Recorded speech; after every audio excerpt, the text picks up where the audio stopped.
Assalamualaikum warahmatullahi wabarakatuh. Selamat jumpa kembali sahabat-sahabat viewer dan subscriber channel Titah Misteri. Kali ini kami akan membawakan sebuah kisah misteri dengan judul 20 tahun hidup bersama kuntilanak. Selamat mengikuti.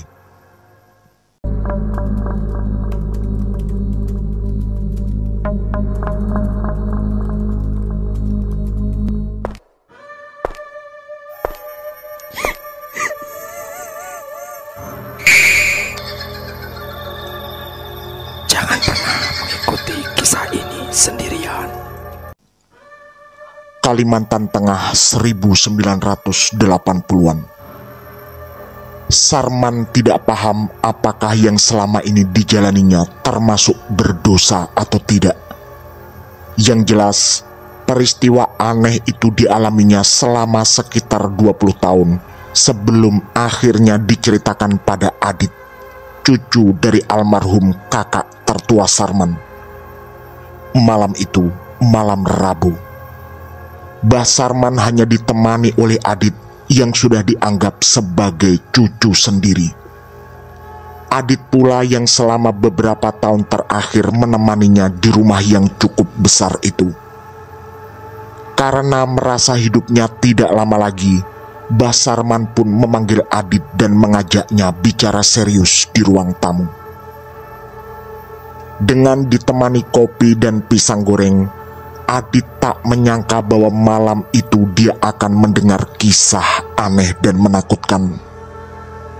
Mbah Sarman pun menceritakan alasan kenapa dirinya tak lagi menikah dan betah hidup tanpa pasangan hingga menjelang akhir hayat. Semuanya bermula di tahun 1980-an awal. Ketika itu, Sarman muda terpaksa harus merantau ke Kalimantan Tengah diajak oleh salah satu temannya. Kondisi memaksa Sarman melakukan itu. Kehidupan di kampung yang serba kekurangan, masa depan tidak jelas, dan sang istri Ruhina yang setiap hari marah-marah karena kondisi yang serba terbatas.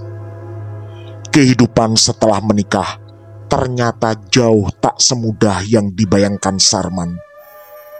Baru sekitar 6 bulan yang seharusnya masih masa-masa bulan madu, satu persatu masalah pun bermunculan.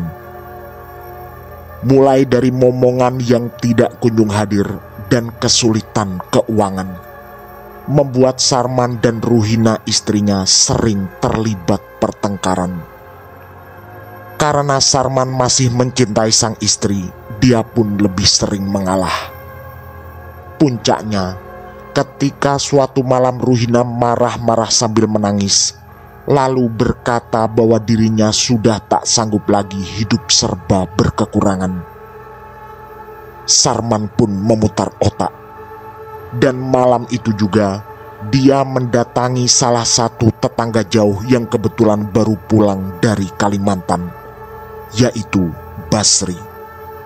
Sesampai di rumah Basri, Sarman pun mencurahkan semua kegalauan, termasuk masalah rumah tangganya. Gayung pun bersambut. Basri bersedia membantu dengan mengajak Sarman bekerja di Kalimantan, dan dia akan berangkat lagi ke sana 2 hari lagi.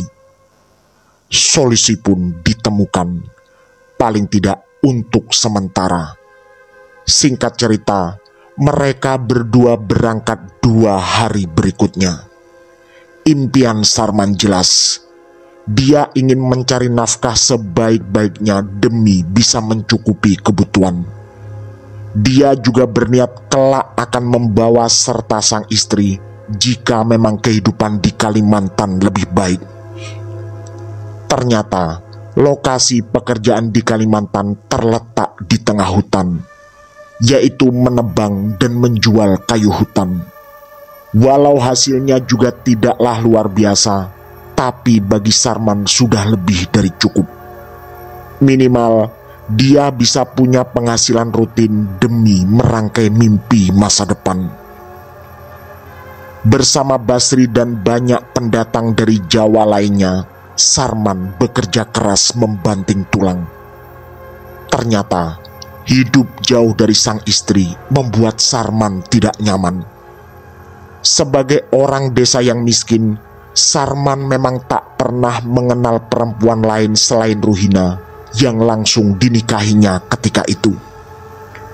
Setelah 6 bulan bekerja di hutan Kalimantan, dia pun berniat menjemput sang istri.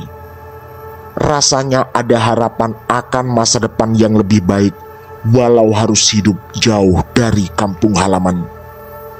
Sarman pun pulang ke Jawa dengan impian baru.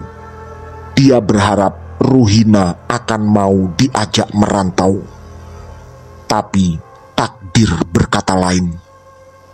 Sesampai di kampung, dia justru mendengar kabar tidak sedap bahwa Ruhina istrinya telah berselingkuh. Kabar itu terlalu meyakinkan karena bahkan bapak dan ibu Sarman juga mengiyakannya. Sang ibu mengatakan bahwa selama ini tidak memberi kabar perselingkuhan lewat surat karena khawatir Sarman akan sedih di sana. Dengan hati hancur, Sarman pun mendatangi Ruhina ke rumah orang tuanya. Sejak Sarman berangkat ke Kalimantan, memang istrinya pulang ke kampungnya di desa sebelah. Sarman berusaha menahan semua sakit hati dan ingin berbicara baik-baik. Rencananya, dia akan memaafkan sang istri asalkan mau diajak merantau ke Kalimantan. Tapi ternyata jawaban Ruhina jauh lebih menyakitkan. Dia mengaku bahwa memang berselingkuh. Bukannya meminta maaf, Ruhina justru meminta untuk bercerai karena merasa sudah menemukan laki-laki yang tepat untuk menikah lagi. Hati Sarman pun hancur berkeping-keping. Walau dia masih sangat mencintai Ruhina, tapi ada harga diri dan juga kehormatan orang tuanya yang harus dijaga. Singkat cerita, dalam kekecewaan yang sulit dilukiskan, Sarman pun pulang, lalu pamit pada bapak dan ibunya untuk segera kembali ke Kalimantan. Begitu tiba lagi di Kalimantan, ternyata sakit hati dan kesedihan begitu sulit dihilangkan. Selama sebulan, Sarman tidak punya semangat untuk bekerja. Dia hanya hidup dari sisa tabungan yang untungnya masih ada walau tidak banyak. Siang dan malam lebih banyak dihabiskan Sarman dengan meratap dan merenung. Sampai satu ketika, terjadilah sesuatu yang merubah jalan hidup Sarman. Di dalam rumah papan kecil yang baru dibuat dan ditinggalinya sendiri, Sarman duduk di ruang tamu sempit itu. Malam sudah merambat semakin larut, tapi Sarman belum mengantuk sama sekali. Pikirannya menerawang jauh dan ditemani dengan suara harmoni alam di tengah hutan. Binatang-binatang malam seakan setia menemaninya meratap dan merenung.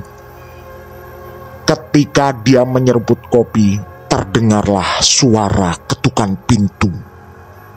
Tanpa rasa curiga, Sarman pun membukanya. Ternyata itu adalah seorang wanita cantik. Spontan Sarman pun ketakutan. Dia sama sekali tak mengenal wanita ini. Dan yang lebih mengerikan, wanita itu melayang di udara. Walau wajahnya begitu cantik, tapi itu tak mengurangi rasa takut Sarman sama sekali. Sarman yakin seyakin-yakinnya bahwa ini pasti bukan manusia. Karena sosok itu berdiri di depan pintu, Sarman tak bisa keluar. Akhirnya Dia hanya bisa mundur sampai masuk ke dalam kamar. Sialnya, sosok itu terus mengikuti. Dan yang membuat jantung Sarman seakan mau copot adalah sosok wanita itu langsung menerkam tubuhnya. Sarman tak mampu berbuat apa-apa dalam ketakutan tiada tara. Bahkan untuk sekedar berteriak, rasanya dia tidak mampu. Sosok itu terus mencengkram tubuh Sarman dan wajah cantiknya kini berubah total. Di mata Sarman terlihat seperti nenek renta yang wajahnya penuh lubang dan luka menganga. Rambutnya yang tadi lurus terurai juga mendadak berubah menjadi acak-acakan. Dan lagi, tenaga sosok ini begitu kuat. Walau Sarman berusaha menangkis tangannya, tapi tak berhasil sama sekali. Sampai di satu titik, leher Sarman dicekik kuat. Sambil sosok itu mengeluarkan suara tawa yang sangat menyeramkan. Sarman berpikir mungkin hidupnya akan segera berakhir. Ketika cekikan di lehernya terasa makin kuat, tiba-tiba suasana berubah lagi. Sarman perlahan merasakan ketenangan luar biasa yang entah datang dari mana. Lalu, sosok itu perlahan berubah menjadi wanita sangat cantik seperti awal kedatangan tadi.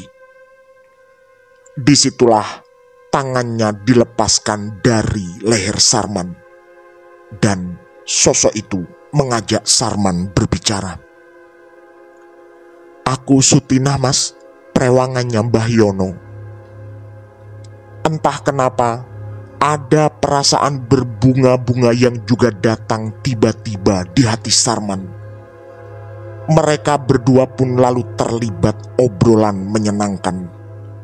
Sosok yang mengaku bernama Sutinah itu lalu dengan jujur mengakui bahwa dirinya bukanlah manusia. Tapi lagi-lagi, tak ada ketakutan sama sekali yang dirasakan oleh Sarman. Dia juga teringat bahwa Basri pernah bercerita. Dulu, di sekitar situ ada seorang tua bernama Mbah Yono yang terkenal sebagai dukun sakti, yang juga pendatang dari Jawa. Sutinah kemudian bercerita bahwa dirinya menemani Mbah Yono sampai akhir hayatnya. Dan setelah Mbah Yono meninggal 3 tahun lalu, Sutinah hidup dalam kesendirian. Sampai akhirnya dia merasa menemukan orang yang cocok, yaitu Sarman. Sarman manggut-manggut dan semakin tertarik dengan obrolan ini. Dia juga bertanya apakah Sutinah punya niat jahat padanya. Sambil tersenyum manis, Sutinah menggeleng pelan. Dia lalu meminta maaf atas kejadian tadi. Katanya, itu hanyalah semacam perkenalan awal. Sutinah lalu menjelaskan bahwa dia akan menemani Sarman selama sekitar 20 tahunan. Dan satu permintaannya, mereka harus menikah. Awalnya Sarman terkejut, tapi dia lalu ingat kisah cintanya yang menyakitkan bersama Ruhina. Sarman juga merasa tak bisa lagi mencintai wanita lain. Dan mungkin Sutinahlah solusinya, karena dia bukanlah bangsa manusia. Sarman sempat menunduk sejenak dan berusaha meraba perasaannya sendiri. Dia sama sekali tidak merasa takut dengan Sutinah, dan justru perlahan timbullah rasa suka. Akhirnya, dengan mantap hati, Sarman pun mengangguk. Melihat itu, Sutinah tersenyum lagi dan langsung memeluk Sarman. Setelah melepaskan pelukan, Sutinah memberi penjelasan lain. Pertama, dia meminta agar hubungan ini tidak diceritakan pada siapapun, termasuk pada Basri maupun orang tua Sarman. Yang kedua, dia akan datang setiap malam menemani Sarman. Yang ketiga, Sutinah melarang Sarman menikah dengan manusia, kecuali jika besok-besok Sutinah pergi meninggalkannya. Dan yang keempat, ini yang tidak kalah penting. Sutinah mengaku dirinya bukanlah jin pesugihan. Hanya saja, dia siap membantu Sarman dengan melipat penghasilannya setiap kali menjual kayu. Mungkin karena terpukau dengan kecantikan Sutinah, Sarman pun mengangguk lagi. Sutinah lalu mengajak Sarman berjabatan tangan sebagai perlambang bahwa mereka berdua telah menikah. Sarman menyambut tangan itu dan merasakan hawa dingin menusuk tulang. Entah kemana kesadarannya saat itu, tapi yang jelas dia sangat menikmati.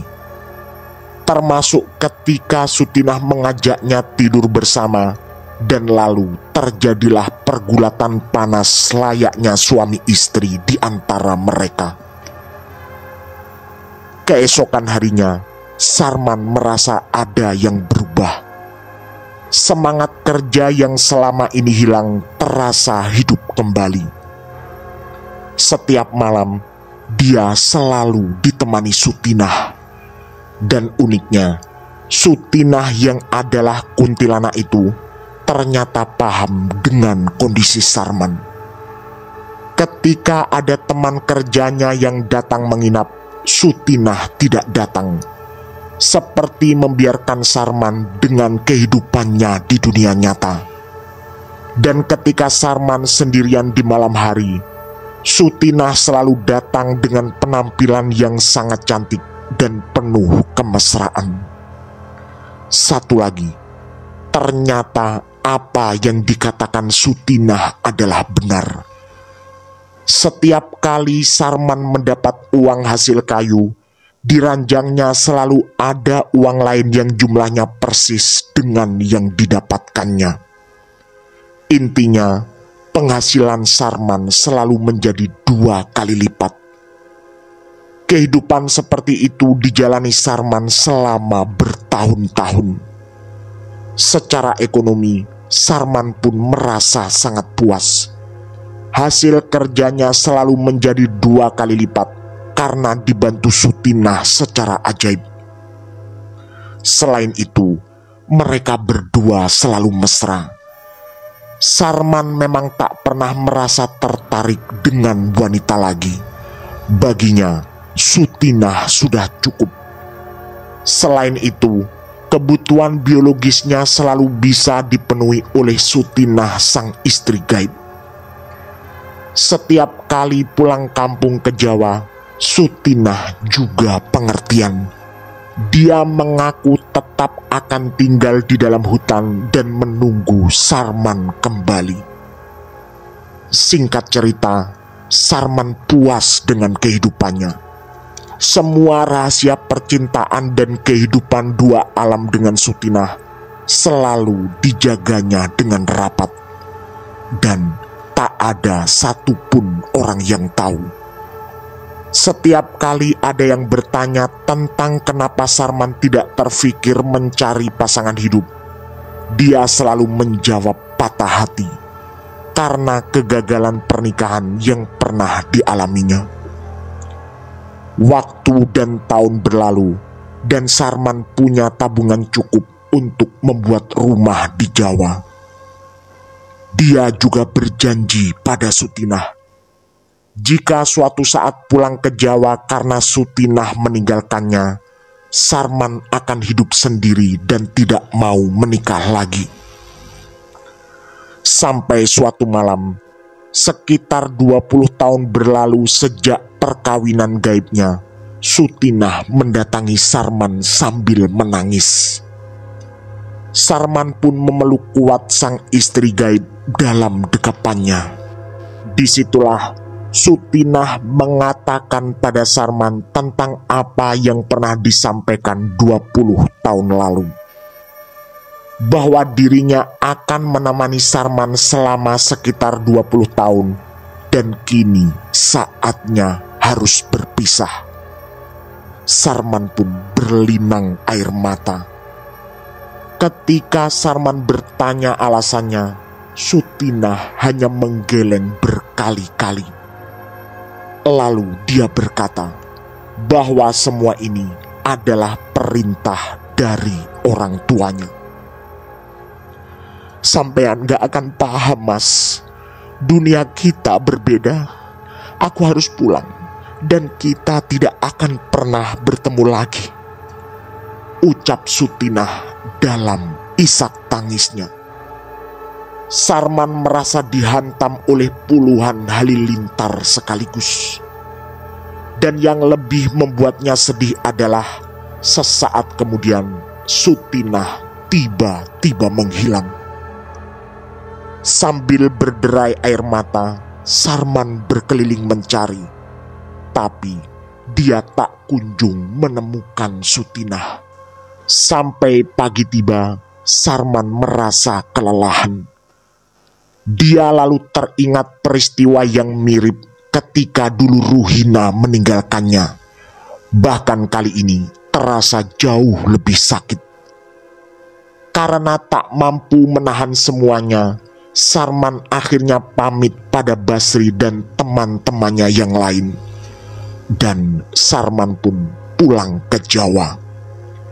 Di kampungnya, Sarman tinggal di rumah cukup besar dari hasil tabungannya selama di Kalimantan.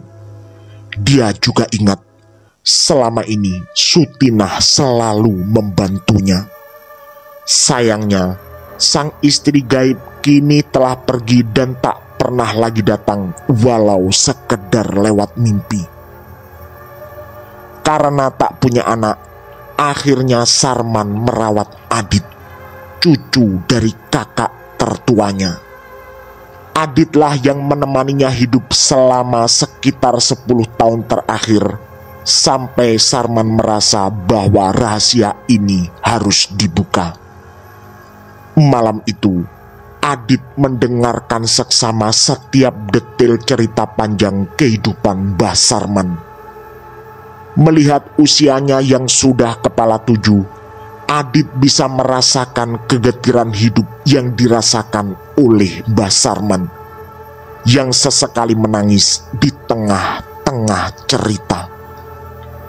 Entah sepedih apa hatinya, karena dulu dikhianati oleh istrinya dan kemudian ditinggalkan oleh istri gaibnya. Beberapa hari kemudian, Adit baru sadar bahwa ternyata Mbah Sarman membuka rahasia itu karena merasa hidupnya sudah tak lama lagi. 5 hari setelah menceritakan kisah mengharukan itu, Mbah Sarman pun meninggal dunia. Sebagai orang yang selama ini menemani, tentu Adit yang paling terpukul. Dia hanya bisa berdoa, semoga Mbah Sarman tenang di alam sana. Tamat. Demikian kisah misteri dari kami, 20 tahun hidup bersama kuntilanak. Semoga kisah-kisah kami bisa menemani sahabat-sahabat semua. Mohon maaf apabila terdapat kesalahan dalam pemilihan atau penuturan kata. Kami atas nama segenap kru Titah Misteri mengucapkan terima kasih. Dan wassalamualaikum warahmatullahi wabarakatuh. Pesan saya, jangan bercermin sendirian di tengah malam. Sampai jumpa.